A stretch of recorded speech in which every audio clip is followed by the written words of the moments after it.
Come on on. And I apologize for taking your time.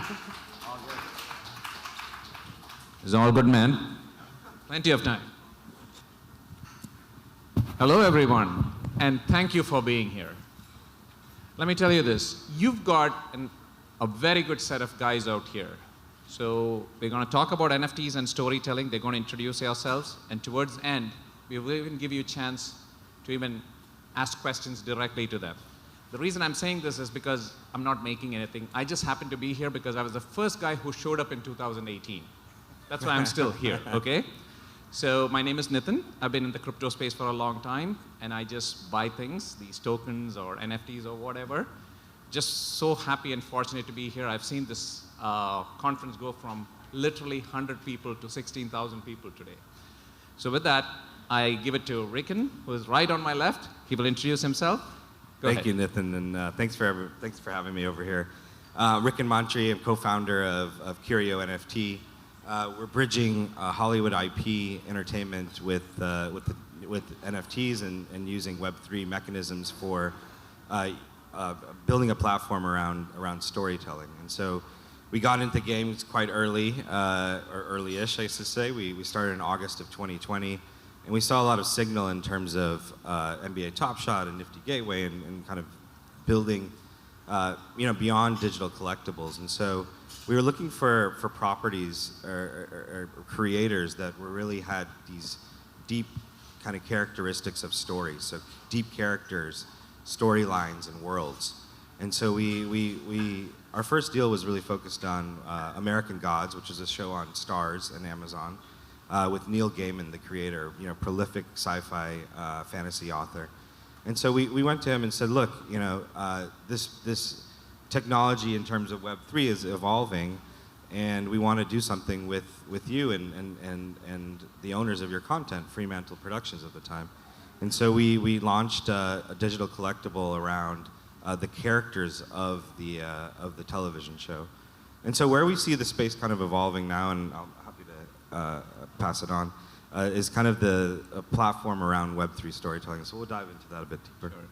So next is Wes over here. Now, Wes is the guy you have to go to if you want to sell stuff without people really knowing what's illegal out there, okay? Hi, I'm Wes Mcquillen. I'm principal at Alter Strategies. We do alternative marketing approaches for age-restricted and otherwise highly regulated industries. Stuff that you can't just pull out a credit card and pay for Google AdWords because of complicated advertising regulations and stuff like that. NFTs were a personal interest that I got into in 2020 until I discovered that I was already spending 6 or 7 hours a day on Twitter. And I was like, I need to figure out a way to actually bridge this to the work that I do. And that's what's happened in the past couple of years. 17 years of marketing leadership experience, and in the past 5 years have been in those age-restricted and regulated industries. And fairly recently, although I can't say exactly what yet, I have taken on a role with a Web3 company. Kind of what I wanted to talk about was back in 2021, I saw just a lot of people that had mint sell out or had a project do really well, and they're already kind of just celebrating what just happened, and they're getting phone calls from New York Post and Wired and just answering questions without really having some basic PR knowledge. And so that was kind of some of the stuff I wanted to talk about, was giving some people some tips on how to control the narrative when they're doing storytelling. Awesome. So before I introduce you to Simone, who here has bought any kind of token? Any token, besides Ethereum and Bitcoin? Okay. If it's an ERC20 token, Simone was one of the co-designers of that token. If you have made money, after this, you should go and tell him thank you, So let him explain more about himself. Thank you. Sorry if you bought a bunch of shit coins in your life. That's also blamed on me. Yeah, so I've been coding in the space for about almost 10 years now. And I helped co-design the ERC20 standard. And I also invented token bonding curves. So for me, it was always using this technology in service of creators. The first project I worked on was paying with Bitcoin to download digital files of media. So for me, it's always about storytelling, and these days I have a business where we produce short science fiction stories and then create generative art NFTs as sort of memorabilia or sort of merchandise from the stories. It's the same feeling that you get when you go watch Star Wars and you want to buy the lightsaber. It's that kind of relationship between the fan and what they just experienced to deepen their connection to the story. So that's what we're currently busy with, is producing science fiction and NFTs. I get to be a writer, I get to be a storyteller, and I get to make cool NFTs and enjoy all of this. So I'm enjoying it. Sam over there. Now, we're going into the metaverse pretty soon, and when you want to have a drink over there, this is the person that you would want to know. If you want to get your free drinks in the metaverse, let Sam explain what he does. Hi everyone, my name is Sam Falic. I'm one of the co-founders and president of Block Bar. So while we do sell stuff in the metaverse, we sell stuff in the real world as well. What we do is we sell asset-backed NFTs directly from luxury spirits and wine brands. So essentially, consumers can come in and they buy premium bottle of spirits or premium bottle of wine directly from brands. Then we store that product for you, and then we issue you an NFT, which acts as proof of authenticity, verification of ownership, and the right to have the corresponding asset delivered. So for us, we are trying to kind of bridge this physical and digital world together. And when it comes to premium spirits and wine, not many people know, but it is actually a very, very, very strong performing asset class. In the last 20 years, it's outperformed gold in the S&P 500.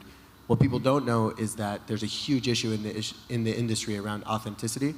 So basically what we do is we allow consumers to come in, they buy it directly from the brands that we work with. We have partnerships with Moet Hennessy, Johnny Walker and Diageo, Bacardi, countless other brands, Glenfiddich, Dictador Rum, Penfolds. And then consumers can come in, buy the product, and never have to worry about storing it in the proper temperature or reselling it and requiring to prove authenticity. We store that product for you, and then the NFT is able to trade across the world. So, Rikin, since he's from Hollywood, I'm going to ask him about the Hollywood part. Don't hold it against me. No, I won't. Do stories sell an NFT, or do NFTs sell a story? Yeah, it's a good question. I think what actually sells NFTs is actually the level of use of the NFT itself. Like, what can it do for you? And so, like, utilities become almost a dirty word at this point, because everyone's saying, oh, I have a roadmap and I have utility. But the way we kind of think about it, and for me, it's really about how do you actually tap into creators using, to Simon's point, componentry of actually breaking down story into an architecture where you can actually remix and take those components and build new stories for them. And so the power of NFTs is you have this composability nature to actually say, look, for Star Wars, you can take the characters, you can take the props like the lightsaber, you can take the music from it. And if I'm a fan or if I'm a creator of that, previously in kind of the Web 2 world, you really couldn't do much with it. And you couldn't monetize it. If you wanted to reach canon, it was almost impossible to kind of be recognized by George Lucas to say, look, this is something that's an alternative universe. What we're saying is that now, with the power of community and the power of the story of the NFT itself, you have the ability to kind of do that and take that to the next level. So again, it's about what that engagement looks like for the NFT itself, rather than the actual backstory of the project. To add on that, who over here knows about Jenkins the Valet? No hands? Oh, there. Okay, a few hands. Okay, for those of you who don't know, is 1789 of the Bored Apes. The guy who purchased it was a creative writer in Canada. He got that for $400, and he started a Twitter thread called Jenkins the Valet. And I'll give you a quick short summary that I'm the valet at the Bored Apes Yacht Club. I know the secrets of these rich apes. He started writing this thread. He's got 50,000 followers. Neil Strauss is writing the book along with him called Jenkins the Valet. And Hollywood has given him has taken the rights on the movie rights. Imagine that you could write something like this. This was not possible before. You had to be George Lucas to do that. That's right, like reinventing that writer's room, From bottoms up, right. that The bottoms this was up not approach. possible before. So, and this story was told to me, even though it was in news, and I was here 2 days ago. A person over here was into Bored Apes, told me the story. I thought, I got to share it here with you guys. If there are creatives out here, hey, this is your opportunity. It's really also as well the fact that there's people do write fan fiction. It's a big community, but here it's just an extra element that you can like get financial rewards from also your emotional investment and your creative investment in extending this universe. And the projects allow you or like give you incentives to do that by having more permissive licensing or extended licensing opportunities. In Bored Apes, you get per commercial license. And other stuff, it's like Creative Commons 0. So there's different ways, but it's all really about creating that incentive for people to incentivize derivatives, not just for the fun of it, but also actually making some financial returns, which is great. Wes, let's assume we have something like this. What do we do so Wes has got 6 advertising awards out there. What should we do to get some PR or, how do we control that narrative from that point onwards? Well, earned media is an incredibly powerful thing. And frequently what you get from earned media is not anything you could even have a chance to buy with money. And so I don't want people to be scared of reporters. However, reporters can make or break you.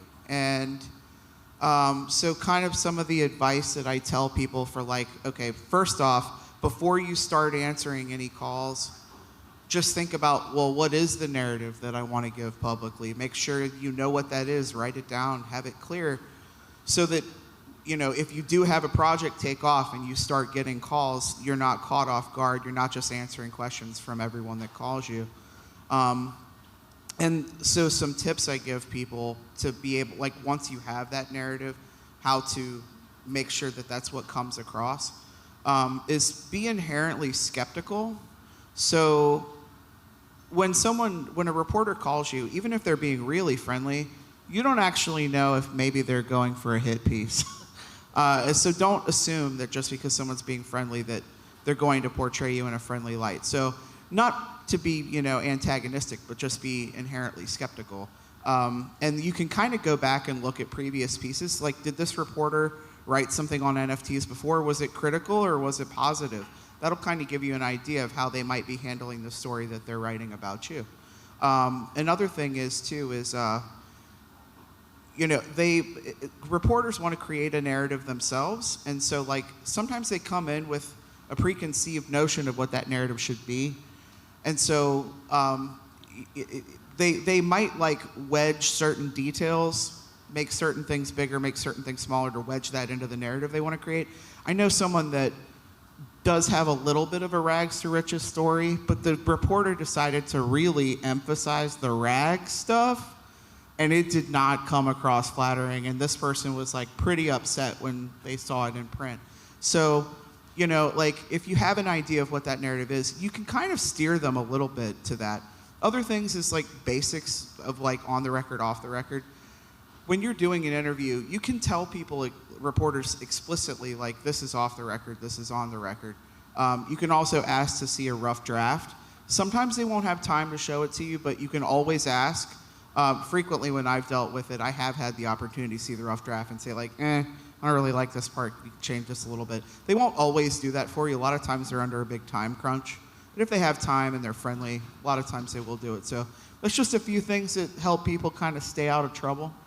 And some people in 2021 that I really wish had known a little bit about that advice.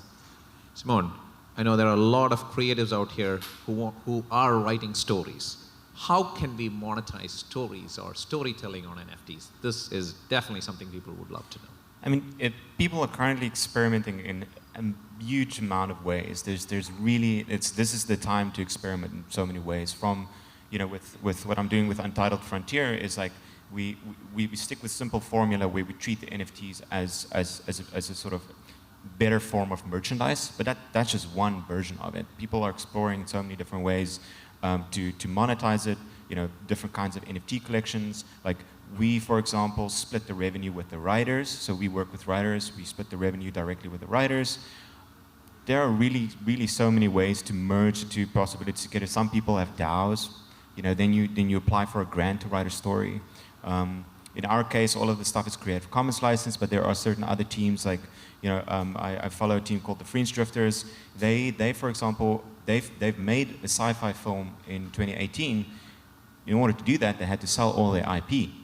And that left like a bad taste in their mouth. Now they're doing an NFT project where they can raise funds to produce the film and keep the IP and have a big fan base. It's like you're winning at all these levels. So there's really so many different ways. I usually write a lot about it as well, so you can also go just type my name in and say storytelling and you'll find some stuff. It's a great blog, so you should definitely. Thank you. I discovered it actually in like 2019. But you know, you raise actually a really good point, which is a lot of these PFP projects are like empty vessels still, right? They're like these characters, but they don't have storylines, they don't have worlds created, and I think that's a lot of the next step. What we're seeing is kind of from the Hollywood perspective, is a lot of IP owners saying like, oh wow, Bored Ape had a valuation of $4 billion over the course of 12 months. And yeah, it's fully diluted, it's probably still around there, depending on kind of ApeCoin and all that.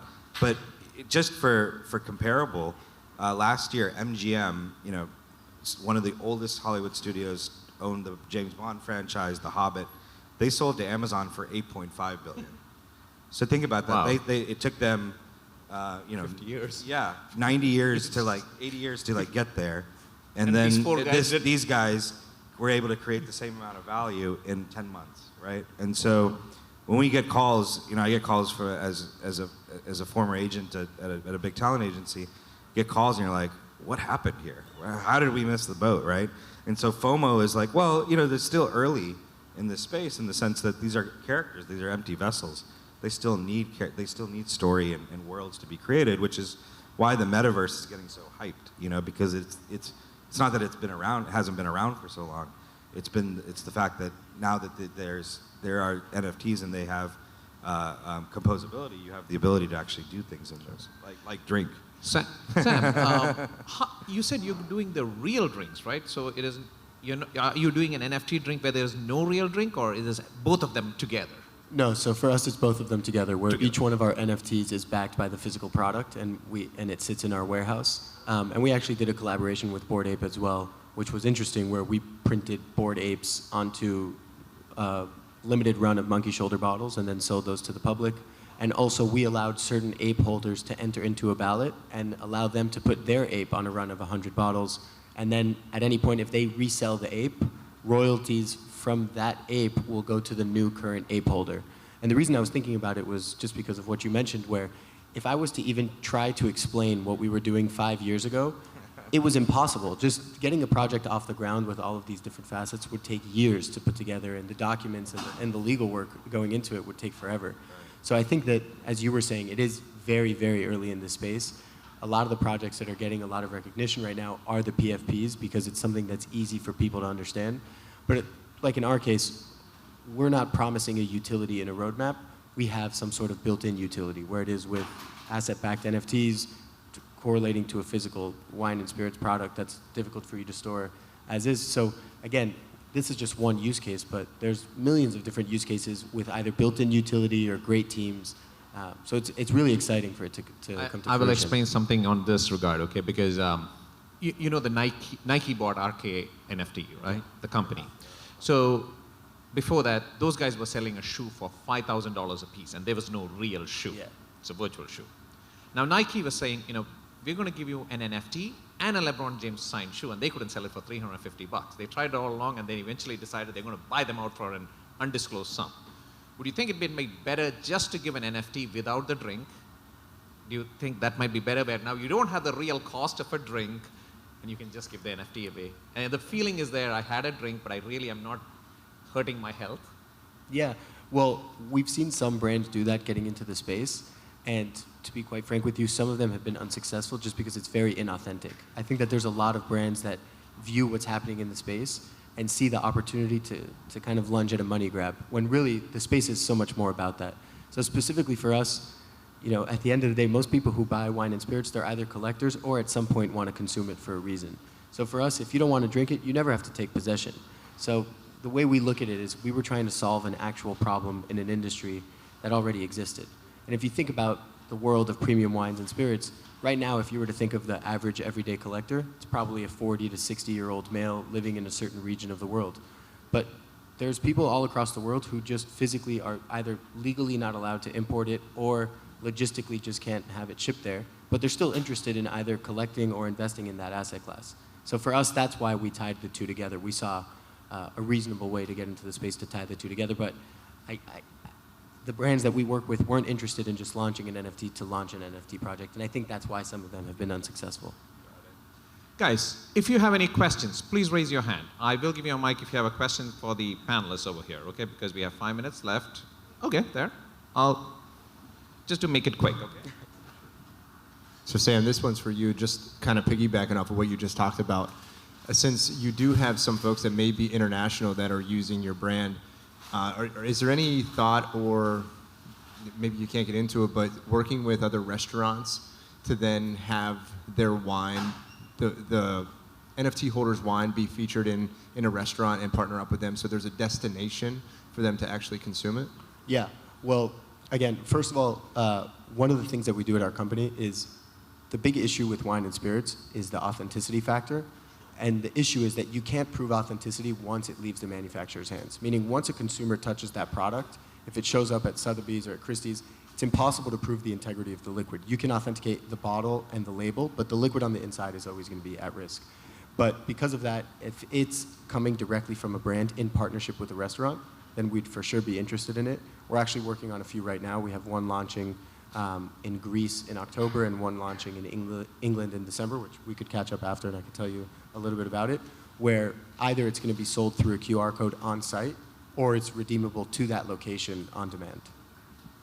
Guys, stories are very powerful, okay? Stories can sell things beyond your imagination. You can have the greatest product. I used to build products. I'm a product builder. But I didn't have a story at that time, so I could never sell any of those products. I understood that very late in life. I was a techie guy, hardcore techie. Now I'm like, I don't do anything technical. I'm trying to figure out a story, okay? So still, questions, guys. You still have a few more minutes, okay? Thank you for hosting and thank you for being up on stage. I'm not sure who the question is for, but about story and NFTs, how do you think storytelling, how do you think we can make storytelling and journalism more independent through NFTs, because storytelling is very important and I think we've lost our story as humans because of traditional media. And I think independent journalism is very important, especially that everybody has an access. But how do you think this could be used through NFTs? Yeah, it's a good question. I think the core, the center of gravity for kind of what you're asking is, how do you not have to go through a platform, right? So that decentralization of having a one-to-one relationship between your consumer or the person that's consuming your content and the person that's creating it, right? And so I think there's a lot of Web 2 plays out there. I think the Web 3 layer adds another financial layer on top of that and allows for community to upvote, downvote, and create kind of an ecosystem that's slightly different than kind of what we see in Web 2. I think the other big point is that you still have to go and earn your readers and your viewership, right? And that's not an easy task. And so when we look at kind of what the studios do in the traditional film and television space, they do serve an important purpose of marketing and creating kind of, as Nithin said, he builds great products, but the narrative of like behind that is what actually gets people to use it, right? And so similarly, when your product is a creative product, whether that's a piece of an article, journalism, or whether it's a script, like you still need people to kind of go out there and market it. And so that's going to be a lot of the challenge, I think. And there's a lot of noise, right? right now. And so how do you cut through that noise and how do you actually drive a community and sustain that community for engagement? We don't know. We will see how that space evolves, and maybe Simon over here will create another token specifically for journalists or things like that, right? I know there's so many less number of people here. I'll tell you one thing. 2019, I was here. I was about to speak. There were less than 10 people left. Okay, that's how many people were left at that time. But right before I got on stage, there was a guy coming out. I asked him what he was doing. He was saying he was doing a layer 2 solution. I'll tell you why I talked to him. I asked him this question because he said he's from India. I'm originally from India.